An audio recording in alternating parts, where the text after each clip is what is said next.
Halo semuanya, selamat datang. Hari ini kita bakal bahas sesuatu yang mungkin sering kamu lihat tapi bikin penasaran. Tanda salib dari abu di dahi orang. Sebenarnya apa sih rabu abu itu? Yuk kita kupas tuntas makna di baliknya. Pasti pernah lihat kan? Entah itu di jalan, di kantor, atau mungkin seliweran di media sosial, ada tanda salib warna gelap gitu di dahi seseorang. Nah, itu tuh apa sih artinya? Dan kenapa harus pakai abu? Oke, kita cari tahu jawabannya bareng-barang. Oke, ini dia peta perjalanan kita. Pertama, kita lihat dulu soal tanda abunya. Terus, kita bongkar makna abu itu sendiri. Ternyata dalam banget loh. Abis itu, kita ngobrolin soal hitung mundur ke Paskah, tujuan ibadatnya, dan terakhir, kita tutup dengan sedikit perenungan. Siap? Oke, langsung aja kita mulai dari pertanyaan yang paling dasar. Apa sih sebenarnya rabu abu itu? Jadi gini, Rabu Abu itu sebenarnya adalah hari pertama dari masa Prapaskah.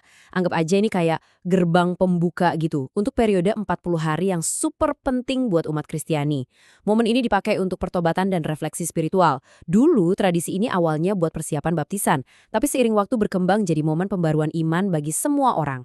Nah, sekarang kita masuk ke bagian intinya nih. Simbol utamanya abu. Kenapa harus abu? Kenapa bukan tanah atau yang lain? Apa sih spesialnya abu ini? Ternyata teman-teman, abu itu punya makna yang berlapis-lapis banget di Alkitab. Pertama, ini jadi pengingat soal kerapuhan dan kematian kita ya, bahwa kita ini berasal dari debu. Tapi bukan cuma itu, abu juga jadi simbol kesedihan, penyesalan, dan pertobatan. Bahkan bisa juga berarti penghakiman sekaligus pemurnian. Wah, dalam banget kan? Semua makna itu ada dalam satu tanda abu yang kelihatannya simpel.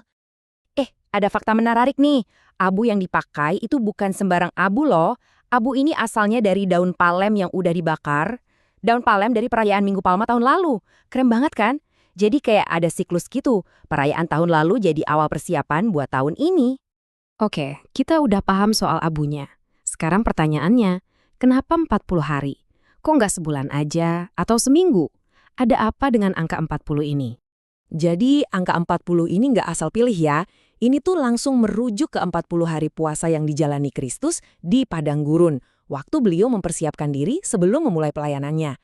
Nah, jadi bisa dibilang ini cara para pengikutnya untuk meniru persiapan spiritual yang sama. Tapi, coba deh, kalau kamu iseng ngitung mundur 40 hari dari Paskah, pasti bingung. Kok jatuhnya bukan di hari Rabu? Nah, ini dia rahasianya. Hari Minggu itu nggak dihitung. Kenapa? Soalnya setiap hari Minggu dianggap kayak Paskah kecil-kecilan, hari buat perayaan, bukan buat puasa atau pertobatan. Makanya kalau hari Minggunya di-skip, awalannya itu pas banget jatuhnya di hari Rabu. Oke, jadi kita udah tahu apa itu Rabu Abu, kenapa abu, dan kenapa 40 hari. Sekarang pertanyaannya adalah, buat apa sih ibadat ini? Apa tujuannya? Intinya ada 3 tujuan utama. Satu, untuk ngingetin kita lagi kalau hidup ini nggak abadi dan kita butuh juru selamat. Dua, ini jadi momen buat kayak riset gitu, membarui komitmen untuk jadi orang yang lebih baik setiap harinya. Dan yang ketiga, untuk mengingat lagi kemenangan Kristus atas dosa dan maut. Jadi kuncinya merenung, membarui, dan mengingat. Dan semua ini muaranya itu ke satu refleksi yang dalam banget. Inti dari semua ritual ini sebenarnya cuma satu pengingat yang sangat kuat dan personal. Waktu abu itu dioleskan ke dahi, biasanya akan diucapkan kalimat ini. Ingatlah bahwa kamu adalah debu dan akan kembali menjadi debu. Kalimat ini benar-benar merangkum semuanya. Pesannya itu bukan buat bikin kita sedih atau pesimis, tapi justru buat rendah hati. Sebuah pengingat tentang dari mana kita berasal dan kemana kita akan pergi, yang mendorong kita untuk mencari makna hidup yang lebih besar. Nah, pesan ini sebenarnya universal banget kan? Jadi yuk kita bawa ini ke dalam hidup kita masing-masing.